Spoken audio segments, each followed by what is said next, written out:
Hi, everybody. Another edition of Indie Cafe 2. Today, the secret word is cinema. We have two special film guests here, very famous in film. And before I get to that, I want to thank Carol Kay of Chaos Productions for getting this interview together. And also, I want to dedicate the show to Mick Rock and Storm Thorgerson, who I know Roddy knows, and I know, and Judith knows, dynamic people in the music history who passed away recently, but are in these films we're going to be discussing. So, first, talk about Roddy Bogawa. In his profile, 7 films, director, producer, writer, and also in the Museum of Modern Art film collection. The 2 films we're going to be discussing that he directed, Have You Got It? The story of Syd Barrett with Pink Floyd, and the other film, Taken by Storm, The Art of Storm Thorgerson and Hipgnosis, which was done in 2011. And there's a tie-in between both these films that will be discussed. Orian Williams, producer with a profile of up to now 17 films, best known as an associate producer, Oscar and Golden Globe nominated 2000 film Shadow of the Vampire. Also BIFA winning film Control in 2007 with Major Con and BAFFA awards, plus British Films Awards. So let's get into it. Sure. I can tell how Orian and I met, which is kind of a funny story. I was finishing up my film on Storm, Taken by Storm, which was about a 2.5-year kind of adventure of shooting Storm, traveling all over the country, going to London quite a lot. And in the midst of that, Jenny Spires, who was one of Syd Barrett's girlfriends, happened to mention to me that there was a producer in Los Angeles who was making a film about Syd Barrett. And I thought, oh, that's really interesting. And I said, who would that be? And she said, it's a producer named Orian Williams. And she said he did the film Control. And Control, Anton Corbin's narrative film about Joy Division, is really, really up there and special to me as one of the top music films, biopic films that I cherish on my shelf. It is one of the films that I, go back and watch every now and then, for many, many reasons. And so I called up a friend of mine in Los Angeles who's a salesperson in the industry. And I said, listen, if there's one thing you can do for me, it's get a contact for a producer in Los Angeles named Orian Williams by today. That's what I told my friend. And a few hours later, he shot me an email and he said, here's his email. Say that you got it through this person, who I didn't know who the person was. I can't even remember who it was. And I shot a cold email to Orian and I said, I'm a filmmaker in New York. I'm going to be coming to LA in a couple of weeks' time. And I hear you're working on the Syd Barrett project. Can we meet? And we got together. And basically, it was very strange. We hit it off immediately. And I'll never forget one thing that Orian said to me is, when we were talking, sort of introducing ourselves to each other, he said, my interests, my loves are photography, music, and film. And, that's kind of my cosmos, art, film, and music. And, as it turned out, the Syd Barrett project was just in the talks, was not really formulated at all. And, I said, well, listen, help me on this other film. And also there's this Syd Barrett documentary that is in the works that's actually going to be going on. And so that's how we kind of met. And then, the other thing I would say is that once Orian was in New York with his mother and he said, oh, let's get together. And he was late and I met his mother in the bar of the hotel. And, I walked up and I assumed it was her because he said, my mom's already there, just hang out for a little while. And I walked up to her and I introduced myself and we chatted for a while before Orian got there. And we also hit it off.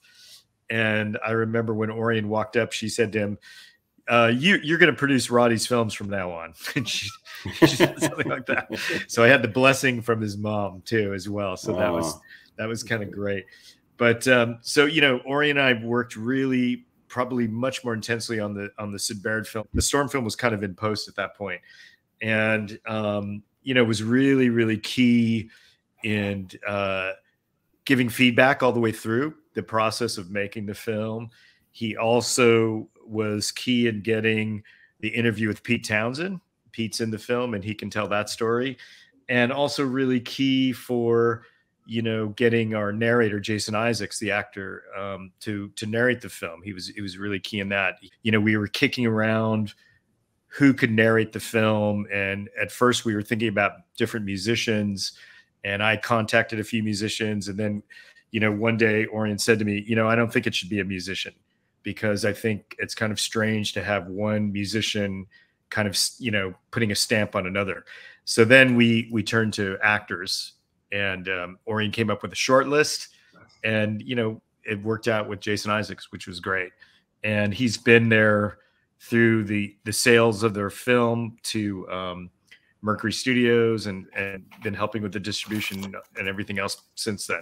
It was, you know, when I received the call from Roddy, I mean, it was an immediate connection, and, you know, a subject matter that wasn't near and dear to my heart, but one that I was always curious about. And I think having Roddy, who had been connected to the band and connected to the story, and specifically Storm, and friends with Storm, I thought, wow, that seems like the right path. And, you know, when I start a project, I always think, you know, do I want to hang out with this person? I like the person? And I immediately liked Roddy. And then all the other stuff kind of falls into place. But he had such great vision, and our initial talks were really right and exact with how we saw the film, you know, as it progressed. And you know, of course, with Jason and Pete, it was a combined effort, really, because, you know, I was out there searching, you know, for someone and on the voiceover, but it wasn't until Roddy said that Jason Isaac is the guy. And I thought, okay, great. He'll work out perfectly, you know. And it was kind of one of those things where, you know, I wasn't there in the studio, but if I recall, Roddy, you and Jason had such a great back and forth. He suggested a lot of stuff, if I'm not mistaken, right? Yeah, he was, you know, he kind of was perfect. You know, he really, I think we had about 5 hours booked, and he nailed it in like 2.5 hours. And he was actually really great because he was correcting some of the writing, you know, making it a little bit more English. And also, I remember one of the things he said was like, okay, this should be in the present tense, not the past tense. And so he, you know, he was really fantastic in contributing that. And just, you know, it was, I think we did 1-2 takes of maybe each of the sections. So it was quite fantastic, you know, going through that. And then the voiceover that's in the beginning of the film, which is a quote from a Don DeLillo novel, Great Jones Street, which is about a reclusive rock musician living in a loft on Great Jones Street, was a piece of text that I had thought of to use in the film somehow. And I, you know, for some reason I had printed it out, and he finished the voiceover so quickly. I said, Jason, listen, you know, since you finished everything, can you just read this? And he read this DeLillo quote, and, you know, there's these weird connections because I was living in a loft on Great Jones Street while I was working on the film. So it was kind of, you know, uncanny in terms of that.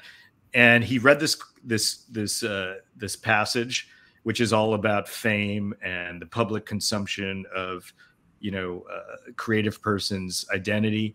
And I told the sound guy, we had a great sound person mixing the film. I said, hey, listen, don't tell anybody, but slug this in at the beginning of the film, just in black screen. And the next day it came up, and, you know, Rupert Truman and Julius Beltram, the partners in A Cat Called Rover, like, what is this? And they just immediately loved it. So it was kind of great, you know, that we had that time to just try it out. And I wasn't sure if I was going to keep it, but, you know, the next morning when we listened to it, we were just like, okay, this is kind of, you know, going to be a hard one to push over, you know, to the distributor, that we want black screen to begin with this text. But it was kind of just perfect text for the start of the film. And the Pete Townsend story is quite amazing, because at one point I was trying to get David Bowie to be in the film. Wow. And I had some mutual connections to, his producers and people. And they said, yeah, he's kind of interested, but he's really busy. And, in hindsight, he was working on Black Star and he was ill and nobody really knew. They were, they were keeping it secret. Yeah. But I wanted David Bowie to be in it because David Bowie in many interviews had talked about seeing Syd Barrett and the Pink Floyd at the UFO Club and described it really visually. And then Orian one day called me up and said, hey, Roddy, can you get a ticket? Pete Townsend wants to be in our film. We were close to locking picture up, I believe, Roddy. And I think our efforts of looking for other people, was still lingering, but a chance. I mean, I've been friends with Pete for a while, and we were sitting at lunch at the Sunset Marquee together, and out of the blue, he says, why am I not in your Syd Barrett film? And I'm like, how did you know about that? And he goes, and I was like, right. Well, it's, we're almost locked picture. It's almost done. He goes, no, it's not, because I'm not in it. And I thought, oh, wow, wait, what am I saying here? This is Pete Townsend, And coincidentally, he called Liam Gallagher over, who was standing behind me. And he's like, Liam, he won't put me in the film. And he's like, mate, you got to put him in the film. Anyways, the whole thing. But I wasn't that stubborn, but I knew Roddy was going to be like, wait, Orian, are you insane? Of course, and a quick second before I called Roddy after that, walking down the hill to my house, and told him that, Pete's going to be at my house on Tuesday. You got to come. You just got to show up. And he's like, of course, get a cameraman. So we got this guy, Trevor Forrest, who brought a sound guy, not a sound guy, just I guess another camera guy. And we shot in my apartment for about 3 or 4 hours. I mean, he cried, was emotional. He told stories he's never told before. Roddy was right on. He kind of Roddy, you just showed up and you were ready to go. You had some great questions, but that certainly opened the door for him to discuss a lot of things. But he was a great interview. Yeah, it was, and I didn't know this, but he told this amazing story about the only gig that he missed playing with The Who was that he had heard that Pink Floyd was playing at the UFO Club, and The Who were supposed to play on some show that was like 3.5 hours away by train or something like that. And he didn't tell the band, and he just blew off the gig. And he took Eric Clapton to go see Syd Barrett. And he said this amazing thing. He said, like, I took Eric to see Jimmy and blew his mind, so I thought I'd take him to see Syd. And I didn't know that Pete had seen, the Pink Floyd then, so he was kind of perfect because he gave the first person testimony about seeing him live. And, and I was on the plane when I was coming out to LA, I was thinking about it and I was like, wow, this kind of makes really perfect sense. Pete was, one of the British musicians that also turned to Eastern religion. Right. I remembered that. And so there's all these interesting parallels in some way to Syd's story. But, it was kind of amazing. Like, for, he was telling stories about, all the clothing shops and his girlfriend at the time who was designing clothes, for all the hip places. And so it was really kind of amazing story. Someday we have to just put out the whole 4 hours because it's just great. Pete was just amazing, really animated, really sweet. Roddy, how long and Orian did it take to put this film together? Don't ask.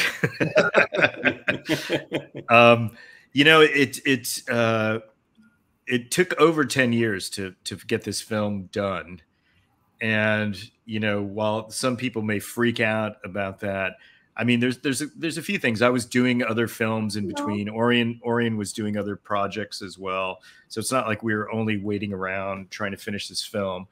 But, a couple of things happened. One of the things is over that time period, as people found out about the movie or saw bits and pieces of it, they started offering up things to us.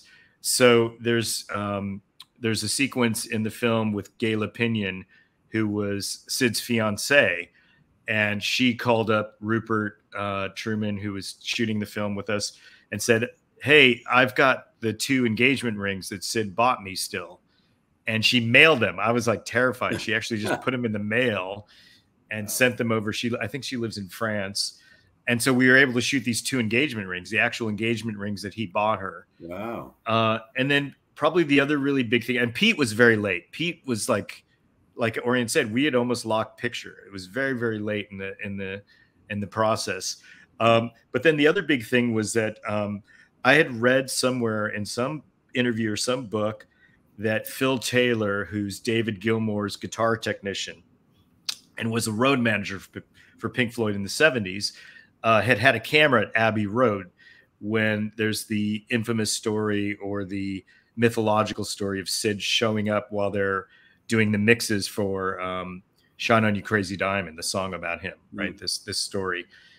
And I know Phil, he's a really nice guy. He loved my film on Storm, and I was calling him and emailing him and calling him and emailing him saying, did you have a camera? Did you have a camera there? And he was being very cagey, very vague, very ambiguous. And then literally on one phone call, he said, "Yeah, Roddy, it's true. I had a camera." And I said, "You're kidding me." Which of course I'm like, I have to see the pictures. And he said, "Oh, I'm working on a book project. I've been sitting on these photos since, 1975? I think it's 74, 75. No one's ever seen them." And I said, please, I have to see them. And so he would literally bring up a photo on his laptop and then take a picture of it like at an oblique angle, so you couldn't even really see the picture. But he was being really super protective of it. And I kept saying, "Phil, please." And finally, after a lot of conversations, and I think the last phone call was a good hour and a half long, he said, "Okay, this is the film. You've talked me into it." I didn't use all his pictures that he has, so there's actually a few more. But there's photos that he took of Syd at Abbey Road that nobody had ever seen before. And that came very late in the process. So over that long period of making the film, all these elements came in that really are kind of the jewels that are kind of embedded in the movie. And then the other thing I've thought a lot about, Orian and I have done a bunch of Q&As and things, and I think about this a lot. I also think, like, how long should it take, really and truly, to do a film about someone's life, someone that was a brother, a son, a rock star, whatever it is. Like, is it really fair to spend, 6 months or a year to make a movie about someone's life that you don't know? And so when I think about the time passing and all this, it feels right. I mean, I think the film has struck a chord on its release.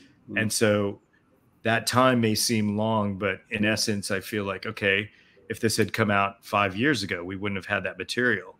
Maybe, wouldn't have hit in the same way. So, it was a long process. As I joke, Storm got me to work for free for 10 years for him finally, which he would plan that. And I also think he wanted to intertwine everyone's lives together again. Yeah. He was kind of a character like that, Spencer, you knew him really well. He loved that, he'd draw people together and snare them. Yeah. I have a question for both, actually, you and Orian, is if there was a driving force that a passion for that you had for this movie, what was it? I mean, why Syd Barrett? What brought you to that individual that, I want to make a film about this guy? What was it? If it wasn't me. Can I answer for Orian and then he can answer for me? Well, that's a good idea. I like that idea. Yes. You can answer for both of us. Yeah. I mean, for sure, he's a mythological cult icon in much the same way, the mysteries and the story of Ian Curtis, right? That Orian was drawn to in Deborah Curtis's book, that idea. But, for me, when I decided to do the film with Storm, when we first talked about it. I said, we had kind of a few rules. I said, number one, Storm, I don't want to make this film unless it's an intimate inside film about Syd. I have no interest in doing a straight documentary. There was already a BBC film that was done on Syd that was, very competent, and like that. But I said, I really want to, if we're going to do this, we have to really get inside the story of Syd. And the other thing is when I read more about Syd's life, the idea that he didn't die young, he wasn't, of the 27 club, that, he was in Pink Floyd, he named the band, wrote the 2 first hit songs, was kind of pushed out of the band by the second record, does 2 solo albums that become these kind of cult records, but then moves back to Cambridge for 25 more years and just doesn't do music, just paints, and lives, I don't know if he lived exactly as a recluse, but he lived alone. And so, there was a mystery of that idea of what happened to him. What if, what could have it been? And so that to me as a filmmaker was kind of a compelling story, this idea of the mystery of the absence of him as a character, and then the projection of people on that. And the other thing that fascinated me is this idea of Syd being kind of a story that's fairly common in certain areas in creative fields, that here was somebody that found a way to express all the things inside himself, through his music and his lyrics, whether it was joyful or torturous or fun. Someone in our film says demons or angels. And then, everything around him changes that escape, that outlet of how to express himself. And it, so the thing that gave him the exuberance to express what was inside him then becomes the burden, and then becomes the real drag. And so, it's the story, it's the story of Brian Wilson from Beach Boys, or Peter Green, Peter Green or Daniel Johnson's a more recent. And I think even of Kurt Cobain, that I remember reading an interview with Kurt Cobain that broke my heart, where he said, we played last night in this huge football stadium, and I looked out, they turned up all the lights, and I looked out, and everybody in the front were all the people that used to beat me up in high school. And I remember reading that and just feeling such pain at that idea, that, people, they say that people articulate like, oh yeah, it's, you want to be a rock star, but then it's a drag. But those types of things really affect me, emotionally, that I think, you're finding your way to express yourself, but then, it also becomes potentially the thing that brings you down. The movies that you and I make and the ones we made together are pieces of us. They're part of us. And someone told me a long time ago that they said, control is as much about you as it is about Ian, as it is about the guy down the street, or a girl, or it could be anyone. But we start with a blank canvas, and we piece together through moments that we can't predict, and conversations we have, and a million references to our childhood, and the images that stick with us. And this image on the wall behind me is the one of Joy Division that I've loved since the early 80s. I had no idea that I would ever make a film with the guy that took the photo about that band that he took. It would never have crossed my mind. And I think, Roddy and I know that, these films are not just movies. They are a part of us. And we will go to the end of, all our resources, sleepless nights, and do everything to make them happen. It's an important part of what we do and why we do what we do. There's another bit of information that we haven't, I don't think we've shared with the viewers, is that, Roddy, you're also a musician. Am I right about that? Well, I used to be. I mean, but that stays with you. Absolutely. No, I still play guitar every single day. So there you go. So that you had that special something, Well, yeah. I mean, this is the thing that is really key, and this is, Orian and my bond in some ways, right? That music was the first thing that I found, which I started thinking about my identity. And it was really specific to a moment of the punk scene exploding in Los Angeles and all the English bands coming to California to play. You know, they're playing basically only playing in New York and LA. So I saw the Clash, I saw the Jam, I saw the Teardrop Explodes, I saw, you know, Killing Joke. There's so many bands that my friends and I would go see just because we love the name of the band or something like that. Right. And it was, and that was the moment where I saw, all of a sudden I was looking around, and I always tell the story, growing up in LA, it's such a segregated city. And all of a sudden I was in this little club in LA. You're all there, sweaty, smashed together, slam dancing or whatever. I was actually pogoing at that time. And I looked around, I was like, wow, there's Mexican American kids, there's queer kids, there's runaways. And I remember going like, this is my tribe. This is this, you know, I found where I belong. Right. And so, yeah, so music was really important. And the English bands, you know, and it was a cliche, but it was absolutely true.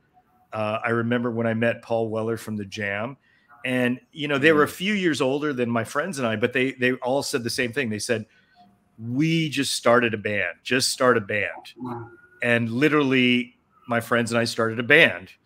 And so, you know, music was really, really big on me. You know, I was always huge vinyl collector. I still have a lot of vinyl records now. But so it was really, really key. And it sort of dovetailed into photography because I started taking pictures of some of the bands and things like that. I feel very fortunate, you know, two things, that I found Orian as a producer that shares so much commonality with me in terms of our interests. And I think Orian said it very well, that, you know, the films are a piece of us. They're, you know, I think we also see that the films we try and make them as triggers to thinking about bigger things, whether it's about culture or, you know, politics at that moment or social issues. And so, you know, picking up these characters and these stories, they're personal to us. You know, they're very special, and the stories get imbued with those kind of emotions. So music's always been huge. I feel very lucky that, you know, I went through this period of not making films with about music at all, and then this film that I did on Storm, all of a sudden, well, it actually happened to one before that, but it's all of a sudden it dovetailed back where I had music in my films again. I did a film that was sort of about the punk rock moment in my life, and then this film on Storm, and then this one on Syd. So I feel really, really lucky that all of a sudden, weirdly enough, at this moment in my life, these two things have hit. Yeah, like what's interesting to tell the viewers, Judith and I have designed for many famous people in music. And we're not musicians, but we're not musicians, but, you know, I'm a frustrated musician because I don't have but I love bass guitar, you know, and I love drums, but I can't play them. But anyway, the story I'm trying to tell is that we've been lucky to be in a slot in life of designing for certain famous musicians. And in that slot, it's relative to you guys, because you guys find some niche which nobody else will do, like these films that nobody else will do, but you're supposed to do in this time in life. Orian's done great films, you know, beyond that. He did the creation stories, you know, about the Alan McGee's label. But you're right, Spencer, like, it's a little bit emotional, but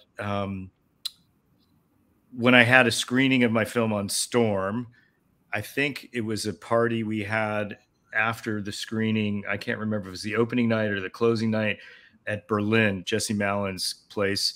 And Orian walked in and he said, "Hey, Roddy, I want you to meet somebody." It was Andy, the bass player of the Smiths. Oh, wow. And I looked at him. I was like, holy shit. I said, and I just off the top of my head, I said to him, your bass playing was so melodic in the Smiths that you allowed Johnny Marr to become the great guitar player that he really is. And Andy looked at me, you know, looked at me in the eye, and he hugged and kissed me and said, thank you. And, you know, and then, you know, I stayed friends with him in New York. Orian was in LA, but I saw Andy a bunch of times in New York. You know, he just passed away from cancer. That's why it's a little bit intense to think about it. And I saw him about a month and a half, 2 months before he passed away. He had done music for a short film, and he messaged me, and I went to the screening and saw him. And, you know, he had been undergoing chemo, so he was very, very skinny. But I sat next to him. We watched the short film together and talked. And I sent him the link to the Syd film. I said, please, I want you to see this. And so he watched it at home and really loved it. But so, you know, those kind of relationships, I think, are bigger than the films, and they're maybe the most important things in the end. You know, the relationships that continue and you know, make us who we are, right? So that's something we're drawn to. Orian, are you working on any a film at all right now, or? I'm gonna get the Roddy Bogawa biopic, I think. Orian's got about 15 films. Which film is he not doing? Ask him. So, Roddy, you were in England. You just told me before you were on that you were in another Cambridge and another. You had a place where Hendrix played. You were telling me. Yeah, Orian and I were both in London just last week. Yeah. Tell us about that. Tell us about that. We had some screenings in the UK a few months ago, but we wanted to bring the film back again, and we had interest from a bunch of really interesting places. The Olympic Studios Theater, which was where you know, dozens and dozens of bands played or recorded. Sorry, Jimi Hendrix recorded his albums there. You know, Are You Experienced? Pink Floyd recorded there. The Rolling Stones recorded Sticky Fingers there. We had a sold out screening there, which was amazing because the theater was the big recording room. You know, where those bands. I was joking, like, you know, somebody sitting in that seat. I was like, that's where Bono was doing his vocals. You know, but so that was amazing. And then we had a screening at the Battersea Power Station Theater, which is where Pink Floyd did the Animals cover. So there was another, you know, kind of heavy, intense history. And then we had a screening in Cambridge where Syd grew up. Syd, Storm, Roger Waters, David Gilmour, all are from Cambridge. Wow. And so it was a real like hometown crowd. And we were a little nervous about, you know, being in front of everybody, but it was really, they welcomed us, loved the film. We did about an hour-long Q&A, so it was kind of amazing. Oh, that's great! It got great reviews in Variety and New York Times. That was a while ago. And Orian, this is great. I mean, for you guys, I'm so happy for you two on this film and all your other past work. I love the Smiths, by the way. I mean, when Judith and I did our 45 book, we had to have the Smiths 45 sleeve in it. You know what I mean? I mean, that's a must, Orian. You know what I mean? You got to have that sleeve in your life with the little old lady on the front standing in the street, you know? And that film is great, Orian. I love that film too. Thank you. Yeah, I saw the Smiths in 87. I think it was the Queen is Dead tour. Roddy, did you see the Smiths? I can't remember. I saw them on that tour too. I saw them on the tour. So it was really kind of an amazing thing. You know what's interesting? I only read about this recently is that Guy Pratt was going to replace Andy on that tour because of some personal reasons and things that we know about. But Andy ended up being okay. And I guess Guy Pratt played with Brian Ferry and Pink Floyd and many others. So it's interesting that he was a replacement for a while, and he apparently rehearsed. But you know, Images and the Smiths and all these bands that Roddy was speaking of earlier, you know, these photographs of these bands, you know, intrigued me so much that I would just want to follow a band based on a photograph. Or if Anton, who took that photo, took some other ones, I just go, that guy took the photos of Propaganda or whoever, or U2 or Depeche Mode, or you know, or any band. I just became fascinated with the photography, the visual element of these bands. But you know, I'm doing a lot of movies that connect back to my past, and Roddy and I are talking about a few things, and I think that music and imagery. And I mean, I grew up in Texas. No reason for me to really see these bands would come through, and I'd check them out. And sometimes I get to meet them. And I thought, well, that's good enough for me. I don't need to ever see them again or meet them again. But obviously there was a plan ahead that I had no idea it would turn out to be this. And also, I worked on Octoon Baby in the U.S. for Chris Blackwell. So that was all Anton Corbijn photographs, right, Orian? So I was in seventh heaven, man. This guy was like, when I worked with these photographs, it was like unbelievable. It's like you're working with this incredible palette, photo palette on the album cover, which was initially Steve Averill in Dublin designed. And I worked on the USA parts. But that's why I related to you in that way, because Anton Corbijn worked on Control, and he did a great job on that film. He did. He was my only choice, and for reasons that make sense. He didn't want to do the film. I think it was initially he didn't want to do the film because it was his story a little bit connected to this band that he looked up to, and I think he didn't want a movie made about him anyway. But it's a longer story. But eventually, after 2 or 3 years of going after other directors and seeing that my passion was really just to see a movie with him, a chance meeting at the Sunset Marquee in the same area where I hung out with Pete Townsend. He said maybe I should do it. And it's a love story. It's not a film about joy. And Roddy knows all this, but it was it just came from the right reason. And I'm someone who probably shouldn't have made a movie about a band that never made it to America, specifically Joy Division. But I had, Anton was the guy, and he made it great. He was the one that said, "I'm going to do it black and white." He's the one that said, let's go with an unknown as an actor, and it felt right. He mortgaged his house. We put our own money into it, and it came together. Roddy has obviously, we both know the struggles of getting Syd Barrett made was not a journey of leisure. It was difficult, financially and all that other stuff. But we knew we were in it for the right reason, and our heart and soul is in that film, specifically Roddy, because of his story. And I think we came together, two people that probably wouldn't make sense, and doing what we're doing, which doesn't make sense, but it does make sense because we're protectors, and we're also we have this vision, and we're journeymen, and we're doing stuff that we love. Yeah, that's what I pick up. Both of you are very passionate, and that picks up in your work. And that's the important thing in anything, to be passionate about your work. And if you're really good, it becomes a success, in life. And both of you guys have that beautiful trait, and I hope you do more film together. And each one of you is you two guys are so big in my head. You have no idea of respect of what you do, and that's why you're here on our show. I'm so glad people are learning about this whole story about this film, which you just finished. Thank you very much. Oh, quite welcome, man. Thanks for being on. Hey, our pleasure. Thank you.